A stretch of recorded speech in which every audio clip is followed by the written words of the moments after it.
Bienvenue sur Teach, votre mission d'enseignement et de maturité spirituelle. Ou surtout, je devrais dire pour cette semaine, votre émission qui vous fait découvrir le fruit de l'esprit. Parce que depuis la semaine passée, nous sommes en train de découvrir le fruit de l'esprit. Ça fait toujours drôle de vouloir parler au singulier chaque fois que j'en parle, mais que je me mette à citer d'autres termes après. Ce n'est pas moi, c'est la Bible qui dit dans Galates chapitre 5 que le fruit de l'esprit, c'est 2 points, l'amour, la joie, la paix, la patience, la bonté, la bienveillance ou la bénignité et aujourd'hui, la fidélité. Pourquoi la fidélité est un fruit, une manifestation de l'esprit? C'est intéressant surtout quand vous allez découvrir le mot que la Bible utilise là-bas pour fidélité. Il ne s'agit pas juste du fait d'être loyal, mais il s'agit de plus. Alors, let's teach. Grandissons ensemble.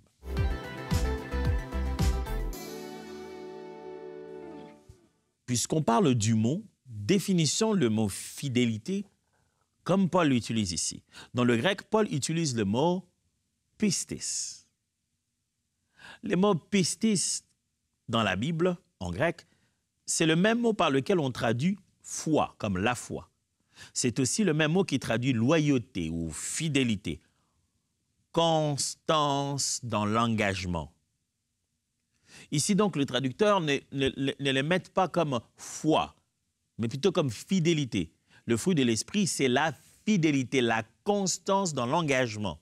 La loyauté, c'est croire et rester fidèle à ce que l'on a cru, rester loyal à ce que l'on a cru, rester constant dans l'engagement qu'on a pris dans ce en quoi on croit, si je dois bien expliquer ça comme ça. Le Saint-Esprit, quand il habite en nous, l'une de preuve qu'il est en nous et qu'il produit les caractères de Dieu, c'est qu'il nous donne d'être fidèles. Fidèles à Dieu, fidèles dans nos engagements. C'est très important d'apprendre à être fidèle dans ses engagements. Moi, j'ai appris certaines choses dans ma petite vie. J'ai appris que donner une parole, c'est donner un engagement, c'est plus qu'une parole. Ça ne s'envole pas. Les gens n'écoutent pas. Les gens, comment je vais exprimer ça? Voilà, disons ceci. Ce qui est pour toi abstrait et pour les autres concret. Tes promesses ne sont pas des paroles abstraites. Ce sont des signes qui sont gravés dans les cœurs des autres. Ce que tu sors de ta bouche comme promesse, les autres s'en vont les graver à vie. Toi, tu te dis, oh, j'ai oublié. Ah non, mais écoute, je peux changer d'avis. Non. Dès que toi, tu as fait la promesse, j'ai compris malheureusement avec le temps, après beaucoup d'échecs. Dès que toi, tu dis oui, ou tu dis, OK, d'accord, je vais voir. Oh, dès que tu as sorti cette parole, quelqu'un s'en va, grave ça sur le marbre. Il m'a dit dans 2 semaines. Et il ne va pas effacer ça, c'est parti. Et la fidélité, c'est quelque chose que le monde aujourd'hui n'a plus. De fois, on est infidèle sans le vouloir. Je ne parle pas ici au niveau conjugal. Je parle juste du fait qu'on a donné une parole et on ne l'a pas accomplie. Résultat, on est infidèle. Lisons d'abord la Bible. Lamentation, chapitre 3, versets 22 à 23. Lamentation 3, 22 à 23. Les bontés de l'Éternel ne sont pas épuisées. Ses compassions ne sont pas à leur terme. Elles se renouvellent chaque matin. Oh, que ta fidélité est grande. Le caractère que Dieu nous demande de développer, il en a lui-même. Le Saint-Esprit qui va produire en nous ce fruit, il en a lui-même. C'est un caractère qui est déjà en lui-même aussi. Jérémie dit ici, oh, que ta fidélité est grande. Il est en train de s'étonner de la fidélité, de s'émerveiller sur la fidélité de Dieu. Pourquoi? Parce qu'il a vu que les bontés de Dieu ne se sont pas épuisées, ses compassions ne sont pas à leur terme, elles se renouvellent chaque matin. Et il dit, waouh, tu es bon matin après matin. Tu as gardé la constance à ton engagement d'être bon. Ça montre combien tu es fidèle. Prenons Matthieu chapitre 25, verset 21. Très bien, lui dit son maître. Tu es bon serviteur. on peut avoir confiance en toi. Tu t'es montré fidèle dans une petite chose. C'est pourquoi je peux te confier une gestion plus importante. Viens partager la joie de ton maître. Parabole justement des talents. Jésus-Christ explique qu'il y a eu plusieurs serviteurs dont l'un qui avait un seul talent est allé voir le maître en disant « Écoute, je savais que voilà, tu moissonnes là où tu n'as pas assez aimé. Moi, j'ai eu peur de toi. J'ai juste gardé ton talent, le voilà, et je te le remets. » Il dit « Quoi? Tu aurais dû mettre ça même à la banque. J'aurais récupéré ça avec des intérêts. » Mais là, on le voit en train de récompenser ceux qui ont fait valoir le peu qu'ils ont reçu. Et il leur dit « Bon et fidèle serviteur. » Ils se sont montrés fidèles dans les petites choses et Dieu se prépare à leur donner des grandes choses. Non seulement qu'ils ont gardé ce qui leur a été donné, ils ont gardé aussi l'intention. Il ne suffisait pas de garder les talents, il fallait garder l'intention du propriétaire qui est de vous avoir donné des choses, des valeurs. Il ne peut pas venir après-demain et les voir ne plus avoir la même valeur. Puisque le temps passe, la valeur doit être augmentée. C'est pour cette raison qu'ils ont transformé ces talents, ils les ont investis et ils en ont gagné plusieurs. Pour que, quel que soit le temps, la valeur demeure. Fidélité, mes amis, on en cherche dans le couple. On cherche un mari, une femme fidèle. On cherche un parent, des enfants. Fidélité, on en cherche dans le milieu professionnel. On cherche un employé fidèle qui n'est pas en train de courir vers n'importe quel salaire qu'on lui propose pourvu qu'il puisse juste avoir son salaire sans se demander si le travail qu'il fait ajoute un sens dans sa propre vie et dans la vie des autres. Tout le monde veut des clients fidèles. Quand il achète chez toi, tu veux qu'il achète chez toi tous les jours. Or, nous sommes dans un monde qui fait tout pour empêcher les gens d'être fidèles. Donc, même les clients de la même personne ici, on serait plus à l'aise qu'il achète chez nous tous, au lieu qu'il reste fidèle chez toi-même. On tente de fidéliser chacun dans son coin, mais on fait de son mieux pour pouvoir prendre quelqu'un qui était déjà fidèle ailleurs et l'amener chez nous. Vous voyez dans quel système nous sommes? C'est un monde qui veut de la fidélité, mais qui fait tout pour que les gens ne soient pas fidèles. La fidélité ainsi devient de plus en plus une valeur recherchée. Que peut-on nous dire de ce que le Saint-Esprit est censé produire en nous de la fidélité? 1. Dieu est fidèle et il nous appelle à refléter cette fidélité. OK, c'est très important. Hein? Dieu est fidèle et il nous appelle à refléter cette fidélité. Tout ce que nous sommes en train d'apprendre ici sur le fruit de l'Esprit, c'est la nature de Dieu que nous devons nous-mêmes aussi manifester. Dieu veut que ses enfants soient comme lui. C'est un Dieu fidèle. Quoi de plus simple que de voir ses enfants aussi être fidèles? Toute la foi chrétienne est une affaire de fidélité. C'est de rester fidèle jusqu'au bout. La Bible parle dans le livre d'Apocalypse des récompenses qui sont réservées à ceux qui auront gardé la foi jusqu'au bout, ceux qui auront été fidèles jusqu'au bout. Dieu est fidèle dans ses engagements vis-à-vis de nous. Tout à l'heure, on a entendu Jérémie s'émerveiller dans Lamentation, combien les bontés de Dieu et ses grâces se renouvellent chaque matin. Il dit, wow, que ta fidélité est grande. Mes amis, si Dieu est fidèle, il ne peut pas attendre moins de nous. Pas parce que nous pouvons par nous-mêmes être fidèles, mais parce qu'il a mis en nous son esprit qui nous apprend, nous qualifie à être fidèles. Ah, pasteur, tu sais, moi, je ne suis pas vraiment très fidèle. Hein. Je n'ai pas appris ça en famille. Hein. J'ai vu mon père être très infidèle à ma mère. Ce n'était pas un bon exemple. Je te comprends. Je comprends qu'il y a un conditionnement social, ainsi de suite. Mais, et Jésus alors? N'est-il pas vraiment venu changer quelque chose? Jésus peut t'apprendre à être fidèle là où un de tes parents ne te l'a pas appris.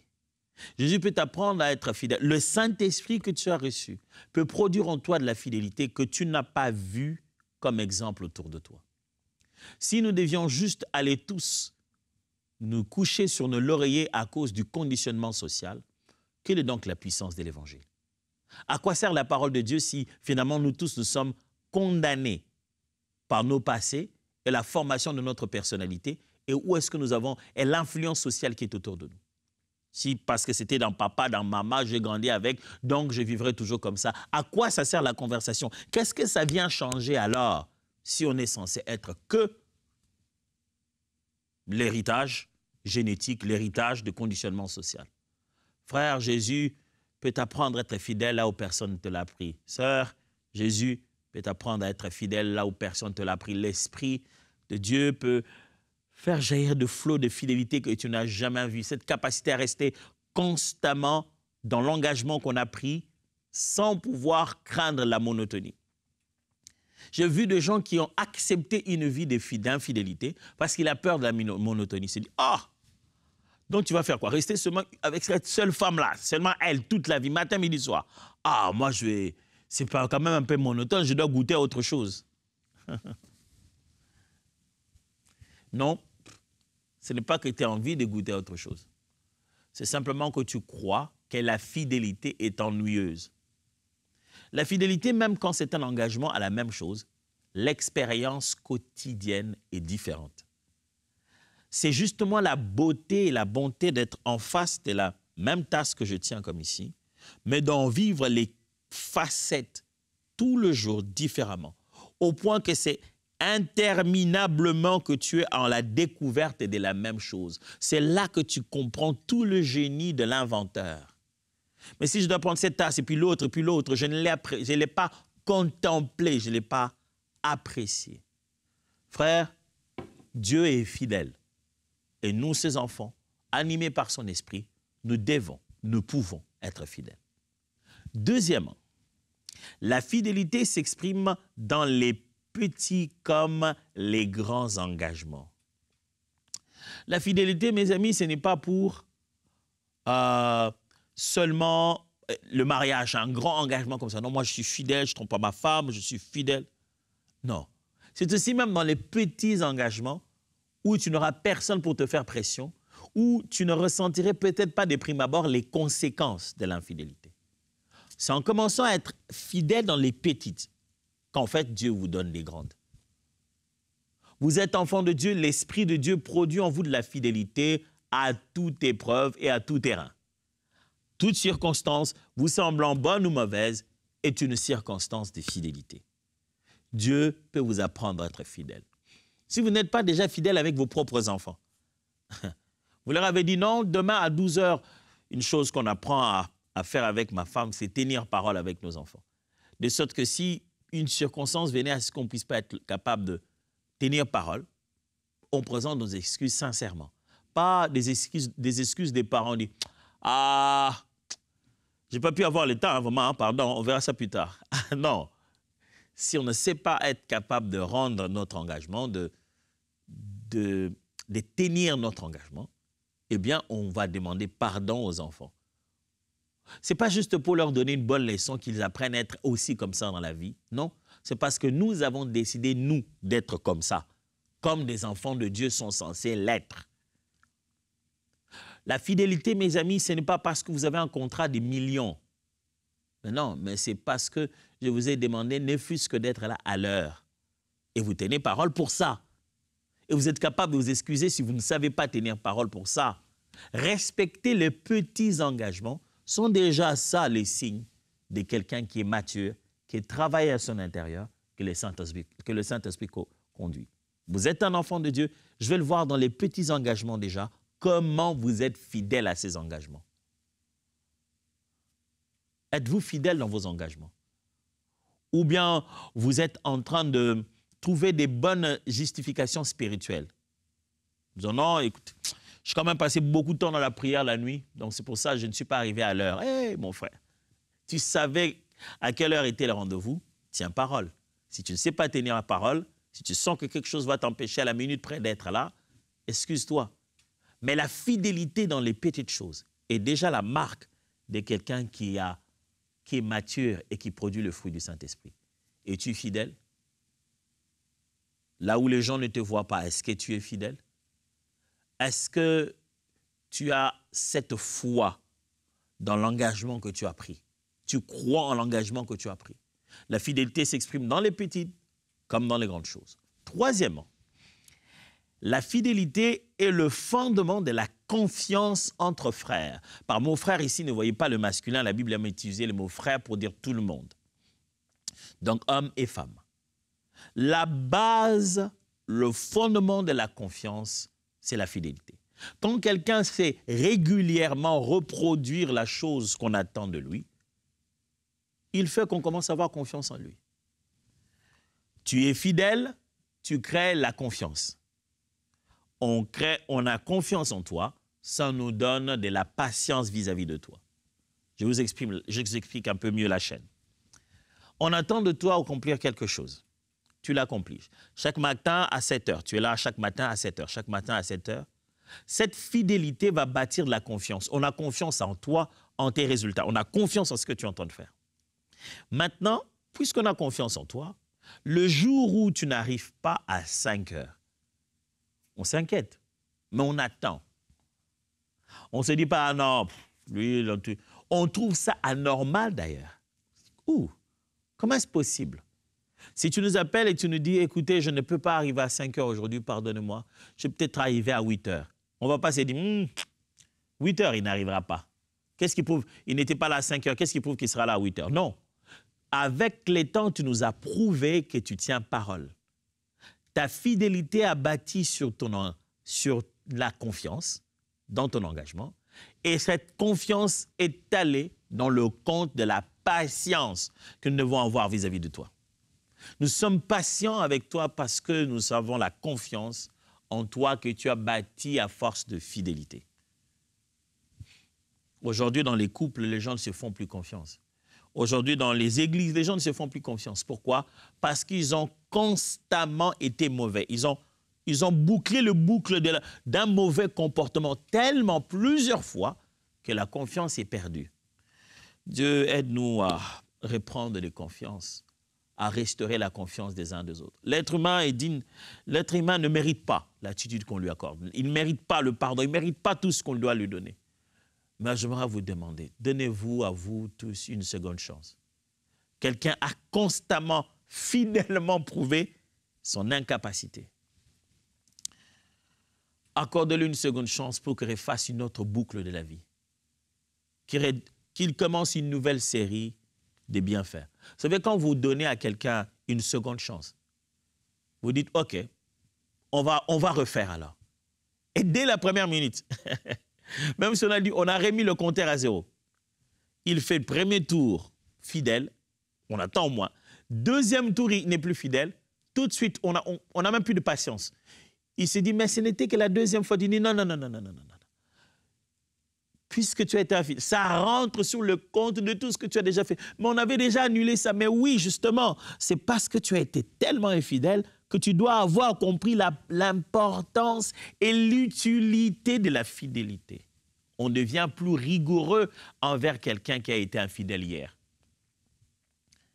On devient impatient, on ne sait pas, on ne justifie pas l'infidèle d'hier. Même si on s'est remis dans les bonnes relations, on s'est rendu compte que voilà, il a pris une décision de montrer quelque chose, d'avoir de nouveaux comportements. OK, j'ai pris la décision, je ne vais plus tromper, je rentre à la maison à l'heure.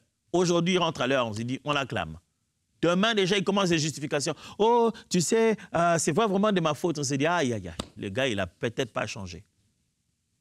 La fidélité, mes amis, est un fondement de la confiance entre frères. Pour qu'on se fasse confiance à l'Église, on se fasse confiance dans cette affaire, on se fasse confiance dans le projet qu'on a ensemble, on doit tenir nos paroles, respecter nos engagements. Quatrièmement plutôt. La fidélité se cultive dans la régularité, la prière et la responsabilité. Voilà le secret pour être fidèle. 1. Régulier. Fidélité rime avec régularité. Ça veut juste dire régulièrement. Ça ne veut pas dire sans faute. Ça ne veut pas dire qu'un jour tu ne tomberais pas malade. Ça ne veut pas dire qu'un jour tu ne manquerais pas de moyens. Ça ne veut pas dire qu'un jour tu ne seras pas fatigué. Mais le maximum que possible, sois régulier. Nous allons régulièrement à l'école pour étudier. Ce n'est pas pour autant qu'on aille les dimanches. Il y a des jours où on n'y va pas. Mais de ce qui est possible à faire, on se force de le faire au maximum. Alors j'insiste, frères et sœurs. Vous voulez apprendre la fidélité, apprenez la régularité. Ne vous mettez pas en joug difficile pour rien. Ne vous demandez pas à vous-même de prier à une heure que vous savez que vous serez incapable de le faire, mais vous voulez juste le faire pour vous défier. Non. Ne prenez pas des engagements outre mesure. Prenez même un petit engagement pour lequel vous serez régulier. Mais à côté de ça, la prière. Je vous assure, il n'est pas de la nature de l'homme sans Dieu d'être fidèle. Tu as besoin de prière. C'est la prière qui te permet de recentrer tout ton être sur un engagement déjà pris. La prière est très importante. Regardez Jésus qui a pris un engagement fort de venir mourir à la croix. Plus il s'approchait de cet engagement, plus il priait. Plus il faisait des prières intenses, des prières à l'agonie. Mes amis, vous voulez apprendre à être fidèle? Mettez la prière en avant. La prière elle-même vous apprendra la fidélité. Quand vous apprenez la régularité de la prière, vous commencez à apprendre aussi la fidélité dans d'autres aspects. Mais sans Dieu, nous tous, on ne peut rien faire. Et la troisième des choses, c'est la responsabilité. On cultive la fidélité par la régularité, par la prière et aussi par la responsabilité. Ça signifie, la responsabilité, c'est la capacité à être la dernière personne sur la ligne, ou je vais dire sur, je vais mieux reformuler ça. La responsabilité, c'est le fait que vous êtes la dernière personne à répondre de la situation. C'est ça. Si vous êtes responsable d'une chose, c'est-à-dire que sur la chaîne de commandement, au bout là-bas, la personne qui doit répondre à toutes les questions, c'est vous. C'est ce qu'on appelle la responsabilité. Et la responsabilité, c'est la capacité de savoir que dans chaque engagement que je prends dans la vie, je suis la personne à y répondre. Si ça marche, si ça ne marche pas, la question est chez moi, la réponse est chez moi. C'est-à-dire, si ça marchait, c'est moi. Si ça n'a pas marché, c'est moi. C'est ça être responsable. C'est de se dire que ce dans quoi je me mets, je n'ai pas besoin de quoi que ce soit d'autre d'extérieur qui me servira de justification. Si ça marche ou ça ne marche pas, la seule justification, ça sera moi. C'est moi qui vais devoir y répondre. Quand quelqu'un n'a pas cette attitude de considérer que ce qui lui revient comme charge, il en est responsable, vous aurez beaucoup du mal à le voir être fidèle. Quand quelqu'un apprend la responsabilité, c'est alors qu'il apprend aussi la fidélité. C'est pour cette raison, en tant que, je ne parle pas de couple ici, mais j'aimerais quand même placer cette idée. Quelquefois, quand il m'arrive de parler avec ceux qui veulent aller en couple ou de conseiller quelques couples, surtout ceux qui se préparent à se marier, je ne cesse pas de leur dire, dans le processus de votre préparation au mariage, apprenez de la responsabilité, surtout les hommes. Apprenez à être responsable. C'est pourquoi les parents disent, quittez la maison, allez vivre vous-même. C'est pour que vous puissiez vous dire, si je ne mange pas ce soir, c'est moi. Et que vous ne puissiez pas promener dans la maison en me disant, on n'a pas mangé, maman n'a pas préparé, pourquoi on n'a pas préparé? Si je dors dehors et qu'on me chasse de la maison à cause du loyer, c'est encore moi. Si je vais à l'école et finalement en classe, à l'université, que je n'ai pas réussi à cet examen parce que je jouais aux jeux vidéo toute la nuit, le responsable, c'est encore moi. Quand on commence à prendre conscience qu'on est le responsable de ses actions, on doit en assumer les conséquences. On a commencé à cultiver petit à petit quelque chose qui va s'appeler demain de la fidélité. Si quelqu'un est irresponsable, ne t'imagine pas qu'il va être fidèle à la maison. Non, ce n'est pas possible. S'il y a une valeur importante à bâtir dans les masculins, dans les gardiens des foyers, c'est la responsabilité. Ça va bâtir en eux le courage, ça va bâtir en eux la régularité et ça fera aider des personnes fidèles. Le sentiment de la fidélité reviendra parce qu'il sait que les conséquences, c'est encore lui qui va prendre son charge. La responsabilité, ce n'est pas le fait qu'il paye le loyer, qu'il sorte juste de l'argent, mais la capacité à savoir qu'en fin de compte, c'est moi. Tout engagement, toute parole que je donne reviendra vers moi. Je dois devoir assumer. Et enfin, qui dit fidélité, c'est dire que la fidélité est un témoignage puissant dans un monde d'inconstance. Dans ce monde où nous sommes, où les gens n'arrivent pas à rester longtemps avec la même chose. D'ailleurs, c'est devenu révolu de garder la même chose pendant longtemps. On vous appelle vieille école, vintage, fossile. Vous êtes avec des vieilleries, il y a déjà un nouveau modèle. Gardez la même chose de façon constante. Restez dans ça. Le monde d'aujourd'hui ne trouve pas ça comme une valeur. Parce que ce monde est inconstant. Il est complètement plutôt inconstant. On aime utiliser un terme dans le domaine des affaires. On utilise le terme VUCA, qui parle de vulnérabilité et de ce caractère imprévisible du monde dans lequel nous sommes. Tout change n'importe quand. La chose qui pouvait tenir le marché de façon constante et demain, il y a disruption, tout cela change, autre chose qui prend le règne. Eh bien, plus que jamais, nos foyers ont besoin de fidélité. Nos enfants veulent voir à quoi ressemble la fidélité. Si à la publicité, ils ne vont pas le voir. La publicité encourage chacun à abandonner une chose. La publicité met les clients au point, met les consommateurs vraiment à la place de roi. Tu as le droit de choisir ce que tu veux. D'ailleurs, ne choisis jamais une seule chose. Varie les plaisirs. Comme ça, chacun a la chance de t'avoir pour client. Si c'est ça que le monde encourage aujourd'hui, il est important que nous, chrétiens, nous montrons par le Saint-Esprit qu'on peut être fidèles. Et vous savez quoi? Nous sommes potentiellement fidèles. C'est-à-dire que la potentialité de la fidélité est en nous par le Saint-Esprit. Le potentiel d'être fidèle est en nous. Et le Saint-Esprit veut le produire en nous comme de fruits. J'aimerais prier. Laissez-moi prier. Abba, je voudrais te prier pour des couples, des familles, des employés, des employeurs, des relations qui ont souffert de l'infidélité. Tant pour la personne qui était infidèle que celle pour qui on a été infidèle. Je prie, Seigneur, la restauration. Là où la confiance a été brisée, Seigneur, je t'en supplie, permets à ce qu'il y ait une seconde chance. Oui. Permets à ce que la grâce fasse son œuvre. Redonne l'occasion de prouver que le fruit de l'esprit fonctionne. Aide mon frère, aide ma sœur à se réveiller sur ses engagements et de s'améliorer sur la façon d'y respecter. Des engagements tant petits que grands. Saint-Esprit, merci d'éveiller notre esprit sur la régularité et la responsabilité que nous avons envers les uns les autres et envers nos paroles données. Nous te le prions. Au nom de Jésus. Amen. Dieu vous bénisse et voyons-nous demain pour continuer tout ça.